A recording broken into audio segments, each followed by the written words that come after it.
Asalha Puja Day. Asalha Puja Day is another important day in Buddhism. It falls on the 15th day of the 8th waxing moon. 4 events took place during the times of our Lord Buddha. First, it was the day of our Lord Buddha's first sermon to the 5 ascetics in Isipatana Marukatayawan forest near Benares. Second, it was the day of our Lord Buddha's first disciple. His name was Gondana. He became enlightened as the first dream winner. Third, it was the day of the first Buddhist monk. The monk was Gondana. After he had become a stream winner, he requested an ordination. Our Lord Buddha ordained him as the first monk in Buddhism. Fourth, it is the birth date of the Triple Gem, which includes the Buddha, the Dhamma, and the monks. The first witness to the Buddha's enlightenment had occurred. This completed the Lord Buddha's Buddhahood. It meant that the Buddha did not attain enlightenment and kept the knowledge to himself like a silent Buddha.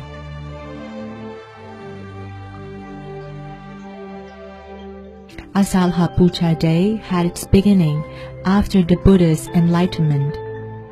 He spent a period of 7 weeks immersed in the bliss of emancipation.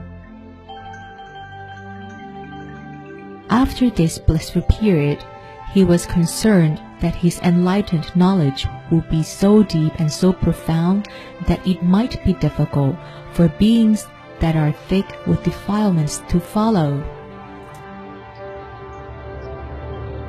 The Brahma king Sahambadi knew of the Buddha's concern and requested him to give a sermon because there were still beings with less dirt in their eyes. With his great compassion, the Lord Buddha employed the Buddha vision to check all the beings that were still trapped in the 3 worlds. He saw that there were beings of low defilements and some still thick with them. There were some whose merit was vast and others were still small. Some were easy to teach, others were not. Like the lotus plants that grew in the water. Some grew in deep water, some were near the surface, some were almost out of the water, some were not ready to bloom, and some were ready just like beings that could be taught. The Lord Buddha finally agreed to the Brahma king's request.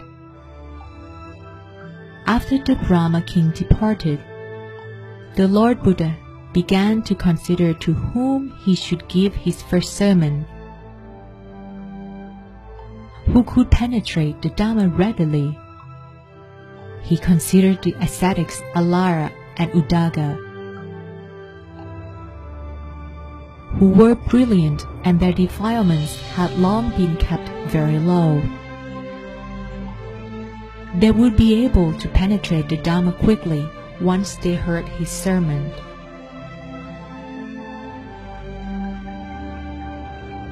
One celestial being knew of the Lord Buddha's intention. He descended from his celestial castle to inform the Lord Buddhas that both ascetics had already been dead. The Lord Buddha checked and found out that both of them had been dead. He thought that it was indeed their great misfortune, because if they had heard the Dhamma, they would have penetrated it immediately. Afterward, he considered the 5 ascetics who were once very good to him. They had attended to him when he was still a bodhisattva. Therefore, he went to see them at the forest. When the ascetics spotted the Lord Buddha from afar, they agreed among one another, "Fellows, this monk Gotama is greedy. He has stopped practicing self-mortification and is coming here because of greed. Here he comes. We will not pay him respect. We will not get up to greet him. And we will not take his alms bowl and his robe for him. We will only prepare a cushioned seat, just in case he wants to sit down." Once the Lord Buddha arrived, the Buddha power caused them to forget their agreement. They all got up to greet him. One took his alms bowl and robe. Another prepared a cushioned seat. One prepared a foot bath. Another placed a footstool by the seat. And one presented to the Buddha a foot drying tile. The Lord Buddha sat on the cushioned seat and then washed his feet. After having welcomed the Exalted One, the ascetics addressed him inappropriately by using his name and an inferior title. Then the Lord Buddha forbade the ascetics by saying, "Behold, ascetics, you must not address me by my name or by using an inferior title. Behold, the Tathagata, I am an arahant, and I have already attained enlightenment on my own. Pay attention, I shall teach, and I have penetrated the Dhamma. Once you have practiced according to my teaching, soon you will penetrate an incomparable benefit, which is the ultimate of the holy life." After the Lord Buddha said these words, the ascetics had an immediate reaction. "Young Gotama, you once practiced self-mortification and could not even then attain enlightenment. Now that you've become greedy and lax, how is it possible that you have attained enlightenment and become a Buddha?" After the ascetics expressed their view, the Lord Buddha said, "Behold, ascetics, the Tathagata is not greedy, nor is he lax. He is here not because of greed. Behold, the Tathagata is an arahant and has attained enlightenment on his own. Pay attention, I have penetrated the Dhamma, I shall teach. Once you have practiced according to my teaching, soon you will penetrate an incomparable benefit, which is the ultimate of the holy life." The Exalted One repeated these words 3 times. The Lord Buddha continued, "Behold, these words that were just uttered have never been spoken before. This is the very first time." Once the ascetics heard the Lord Buddha's confirmation, they were then willing to listen and pay attention to his sermon. The Lord Buddha's first sermon to the 5 ascetics were about 2 things that monks should never practice.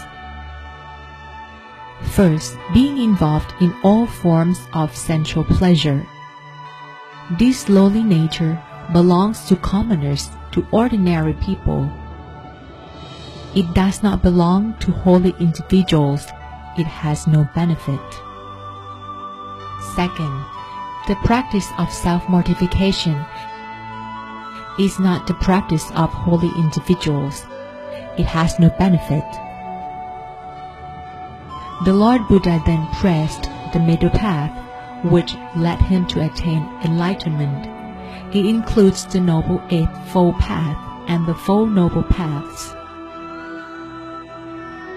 At the end of the sermon, the ascetic Gondanya understood what he heard and became enlightened as a stream winner. He was able to attain the Dhammagaya. Therefore, this event marked the completion of the Triple Gem.